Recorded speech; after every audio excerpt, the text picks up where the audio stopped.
Սա իմ ծնողների ամառանոցն է, ուրեմն նաև իմն է, դու նրա հետ ոչ մի կապ չունես, կտրուկ ասաց ամուսինը, սակայն փաստաթղթերում բոլորովին այլ ազգանուն էր նշված։ Չորեքշաբթի երեկոյան զանգահարեց Գենադի Պետրովիչը, խոսում էր ավելի հանգիստ, բայց այնպիսի ձայնով, ինչպես միշտ, երբ պատրաստվում էր որևէ լուրջ բան ասել։ Ալիսան թեյնիկը դրեց կրակին ու նստեց աթոռին։ Սկեսրայրի հետ զրույցները երբեք կարճ չէին լինում։ Ալիսա, մենակ ես։ Այո, Պալինան Մարինայի մոտ է։ Ուլիանայի հետ նկարում են։ Անտոնը Դենիսի մոտ է։ Դենիսի մոտ։ Մի պահ լռեց նա։ Լավ, լսիր, վաղուց էի ուզում քեզ հետ խոսել, բայց ոչ հեռախոսով։ Վաղը կարող ես գալ ինձ մոտ, առանց Անտոնի։ Ինչ է պատահել, Գենադի Պետրովիչ։ Առայժմ ոչինչ, բայց կպատահի, եթե շարունակեմ լռել։ Ալիսան չէր կարող հրաժարվել։ 6 տարվա ընթացքում Սկեսրայրը երբեք իրենից ոչինչ չէր խնդրել, միայն օգնել էր։ Երբ ծնվեց Պալինան, նա մանկասայլակ ու 3 մեծ տոպրակ մանկական իրեր բերեց, դրեց նախասրահում ու միայն ասաց. «Սա թոռնուհուս համար է, առանց առարկությունների»։ Հաջորդ օրը Ալիսան նրա բնակարանում էր, ամեն ինչ կոկիկ էր, բայց տղամարդու միայնակ կյանքին բնորոշ պարզությամբ։ Սեղանին 2 բաժակ թեյ, թխվածքաբլիթներ և բարակ թղթապանակ կար։ Թեյ կխմես։ Այո, նա թեյ լցրեց և մի պահ նայեց Ալիսային, կարծես բառերն էր ընտրում։ Ալիսա, ես քեզ հարգում եմ, դու դա գիտես։ Երբ հայտնվեցիր Անտոնի կյանքում, ես շատ ուրախացա։ Դու հանգիստ և համբերատար մարդ ես։ Պալինային լավ ես դաստիարակում։ Մերոնք քեզ ընդունեցին։ Կատյան քեզ սիրում է։ Ամուսնալուծությունից հետո դու նրան ավելի շատ օգնեցիր, քան մենք բոլորս միասին։ Դուք ինձ վախեցնում եք, Գենադի Պետրովիչ։ Ոչ, ես քեզ զգուշացնում եմ և մի բան եմ խնդրում։ Նա բացեց թղթապանակը, ներսում նվիրատվության պայմանագիր էր։ Սա ամառանոցն է, մեծ հողատարածքով, երկհարկանի տնով ու բաղնիքով։ Ես ուզում եմ այն նվիրել քեզ, ոչ Անտոնին, այլ քեզ։ Ալիսան շփոթվեց։ Ինձ։ Ինչու։ Որովհետև դու Պալինայի մայրն ես, որովհետև արժանի ես դրան, և որովհետև ես գիտեմ մի բան, որը դու դեռ չգիտես։ Ալիսան դանդաղ դրեց բաժակը։ Ինչ։ Անտոնը ուրիշ կին ունի, քեզանից բացի։ Սենյակում լռություն տիրեց։ Վաղուց։ Մոտ 1 տարի, գուցե ավելի։ Պատահաբար իմացա։ Բորիսի աղջիկը, Նաստյան, ճանաչում է այդ կնոջը։ Նա ինչ-որ բան էր պատմել։ Նաստյան, հորը, Բորիսը ինձ։ Դուք վստահ եք։ Բորիսը երբեք չի ստի, 40 տարվա ընկերներ ենք։ Ալիսան նայում էր փաստաթղթերին ու հիշում Անտոնի բոլոր այն այցերը Դենիսի մոտ, որոնցից նա միշտ ուշ էր վերադառնում։ Դենիսն է նրան ծածկում։ Ամեն անգամ, երբ դու զանգեիր, նա միշտ կհաստատեր, թե Անտոնը իր մոտ է։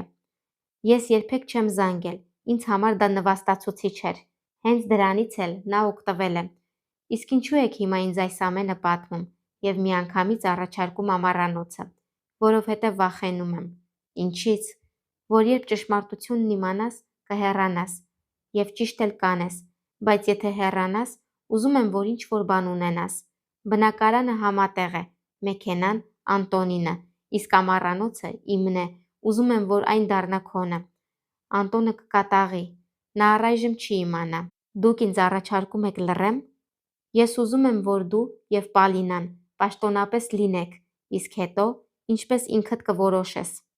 Ալիսան մատներով դիպավ պայմանագրի եզրին։ Այդ նույն ամառանոցը, մեծ հողատարածքով, հին խնձորենիներ, երկրորդ հարկի պատշգամբ, դեպի գետը բացվող տեսարանով։ Ամեն ամառ այնտեղ երկար սեղան էին բացում, ինքը կերակուր էր պատրաստում, սփռոցներ լվանում, Անտոնի ընտանիքը իրեն հարազատ էր ընդունել և ինքն էլ նույն կերպ վերաբերվում էր նրանց։ Ես չեմ կարող պարզապես վերցնել, չէ՞ որ դուք եք այն կառուցել։ Ես այն ընտանիքի համար եմ կառուցել, իսկ դու իմ ընտանիքն ես, դու և Պալինան։ Ես սիրում եմ Անտոնին, բայց դա չի նշանակում, թե հավանություն եմ տալիս նրա արարքներին։ Եթե համաձայն ես, գնանք նոտարի մոտ։ Ալիսան ստորագրեց։ 1 շաբաթ անց բոլոր փաստաթղթերը նրա ձեռքում էին։ նա դրանք դրեց պայուսակի մեջ, հետո պայուսակը պահարանի խորքում ձմեռային հագուստների տակ և շարունակեց ապրել այնպես, ինչպես նախկինում։ Պատրաստում էր ընթրիք, հոգ էր տանում Պալինայի մասին, դիմավորում էր Անտոնին, երբ նա վերադառնում էր Դենիսի մոտից։ Միայն հիմա, երբ նայում էր նրա ետևից, արդեն գիտեր ճշմարտությունը։ Հունիսի վերջին Ալիսան Մարինային հրավիրեց ամառանոց։ «Արի, Պալինան կարոտել է Ուլիանային, տեղը բոլորին կհերիքի, իսկ Անտոնը դեմ չի լինի։ Նա 2 օրով քաղաք է գնալու։ Ես քեզ հրավիրում եմ։ Չեմ ուզում քեզ անհարմար դրության մեջ դնել։ Դու ինձ չես անհանգստացնում, դու իմ հյուրն ես»։ Մարինան համաձայնվեց, բայց 3 օր անց ամեն ինչ փոխվեց։ Զանգահարեց Ալիսայի մայրը, Վերա Նիկոլաևնան։ «Այս շաբաթավերջին ազատ եմ, կարող եմ գալ»։ «Իհարկե, Պալինան քեզ շատ է կարոտել, հարմար կլինի»։ Չէ՞ որ դա Անտոնի ծնողների ամառանոցն է։ «Հարմար է, արի»։ Շաբաթ առավոտյան Վերա Նիկոլաևնան եկավ իր հետ բերելով թարմ ելակ։ Պալինան վազեց նրան ընդառաջ։ Ալիսան պատշգամբում սեղան էր գցում։ Ամեն ինչ խաղաղ ու ջերմ էր։ Մարինան նստած էր ճոճաթոռին, իսկ աղջիկները խաղում էին խոտերի վրա։ Հենց այդ պահին եկավ Անտոնը։ 1 օր շուտ նա մեքենայից իջավ, նկատեց տան շեմին դրված օտար կոշիկները, լսեց երեխաների ծիծաղը։ Պատշգամբում տեսավ Զոքանչին, կողքին անծանոթ կնոջ, իսկ Ալիսան հանգիստ կոմպոտ էր լցնում։ Կարծես դա իր սեփական տունը լիներ։ «Բարև», հանգիստ ասաց Ալիսան։ «Ավելի շուտ ես եկել»։ «Ավելի շուտ», կրկնեց Անտոնը։ «Բարև ձեզ»։ «Բարև տղաս», պատասխանեց Վերա Նիկոլաևնան։ Անտոնը նայեց Մարինային։ «Մենք ճանաչում ենք իրար»։ «Ես Մարինան եմ, Ալիսայի ընկերուհին»։ Պալինան վազեց հոր մոտ։ «Պապ, տես մենք Ուլիանայի հետ ճյուղերից տնակ ենք սարքել»։ «Շատ լավ», ասաց նա, բայց հայացքը չէր կտրում Ալիսայից։ «Պետք է խոսենք»։ «Կխոսենք», պատասխանեց Ալիսան, բայց նախ թեյ խմենք։ Թեյից հետո նրանք բարձրացան երկրորդ հարկ։ «Սա ի՞նչ է նշանակում», հարցրեց Անտոնը։ «Ի՞նչը։ Ինչու են այստեղ քո մայրը և ընկերուհիդ»։ «Ես եմ հրավիրել»։ «Իմ ամառանոց»։ Գենադի Պետրովիչի ամառանոց։ Անտոնը ծիծաղեց։ «Դու քեզ արդեն տիրուհի ես զգում»։ «Ոչ, պարզապես այստեղ հյուր եմ, ինչպես դու»։ «Մի խաղա բառերով, սա իմ ծնողների ամառանոցն է, ուրեմն նաև իմն է»։ «Գուցե դու այդպես ես մտածում, բայց փաստաթղթերում ուրիշ բան է գրված»։ Անտոնը քարացավ։ «Ինչ փաստաթղթեր»։ «Այն փաստաթղթերը, որոնք նոտարի մոտ են ստորագրվում»։ «Նա քեզ նվիրել է»։ «Այդ հարցը իրեն տուր»։ Եվ կատաղած դուրս եկավ սենյակից։ Հյուրերի առաջ փորձեց իրեն զսպել։ Երեկոյան հայտարարեց, թե քաղաք պիտի վերադառնա, իբր Դենիսի մոտ ինչ-որ թղթեր է մոռացել։ Այդ գիշեր Ալիսան երկար չքնեց։ Նա հիշում էր Գենադի Պետրովիչի խոսքերը. «Դու և Պալինան պետք է պաշտպանված լինեք»։ Հաջորդ առավոտյան զանգահարեց Գենադի Պետրովիչը։ «Ինչպե՞ս անցավ»։ «Ավելի շուտ եկավ»։ «Եվ ինչ»։ Հարցրեց։ «Ես ասացի, որ քեզնից հարցնի»։ «Ճիշտ ես արել»։ Ալիսան անհանգստացած հարցրեց. «Իսկ եթե դատարան դիմի»։ «Թող դիմի, ամառանոցը իմ սեփականությունն է, և ես իմ կամքով եմ նվիրել այն քեզ, ոչ ոք չի կարող դա փոխել»։ Ամառանոցում օրերը շարունակում էին անցնել, բայց մթնոլորտը փոխվում էր։ Անտոնը հաճախ ուշ էր վերադառնում։ Նրա հագուստից օտար օծանելիքի հոտ էր գալիս։ Ալիսան այլևս ոչինչ չէր հարցնում։ Հուլիսի վերջին զանգահարեց Անտոնի քույրը, Կատյան։ «Ալիս, հայրիկը վերջին շրջանում անընդհատ ինչ-որ փաստաթղթերի մասին է խոսում։ Դու գիտես ինչ է կատարվում»։ «Գիտեմ»։ «Ես քո կողմն եմ։ Պարզապես մի շտապիր կտրուկ քայլեր անել»։ «Ես ոչինչ չեմ շտապեցնում, պարզապես ապրում եմ»։ Օգոստոսին Գենադի Պետրովիչը բարձր ճնշման պատճառով հիվանդանոց ընկավ։ Ալիսան ամեն օր այցելում էր նրան, ուտելիք ու գրքեր էր տանում։ Մի օր նա բռնեց Ալիսայի ձեռքը։ «Մի վախեցիր, ես ճիշտ եմ վարվել, ես ինձ համար չեմ վախենում, Պալինայի համար եմ վախենում։ Նա մեծանա ու ամեն ինչ կհասկանա»։ Հիվանդանոցից դուրս գալուց հետո նա անմիջապես գնաց ամառանոց, նստեց պատշգամբում, երկար նայեց խնձորենիներին ու ասաց. «Լավ է, որ այստեղ կյանք կա, տունը պետք է լինի մարդկանց ձայներով»։ Անտոնը այդ օրը չեկավ, միայն հաղորդագրություն ուղարկեց. «Ուշանալու եմ, մի սպասիր»։ Ալիսան կարդաց և հեռախոսը դրեց մի կողմ։ Սեպտեմբերին անձրևներ սկսվեցին։ Մարինան վերադարձավ քաղաք, Վերա Նիկոլաևնան նույնպես տուն գնաց, ամառանոցը դատարկվեց։ Ալիսան միայն հանգստյան օրերին էր գալիս Պալինայի հետ։ Մի օր առանց նախազգուշացնելու եկավ Անտոնը. «Պետք է խոսենք»։ «Լսում եմ»։ Հայրս ամեն ինչ պատմել է ամառանոցի նվիրատվության մասին։ Եվ ինչ։ Ես համաձայն չեմ, դա անարդար է։ Ինչու՞։ Որովհետև դա ընտանեկան գույք է, և նրա որդին եմ։ Իսկ դու ոչ ոք ես։ Ալիսան հանգիստ նայեց նրան։ Ես քո աղջկա մայրն եմ, 6 տարի այս տան համար եմ ապրել, խնամել եմ այգին, պատրաստել եմ բոլորի համար, իսկ դու ասում ես ոչ ոք եմ։ Դու ընդամենը կին ես, իսկ կինը ժամանակավոր է։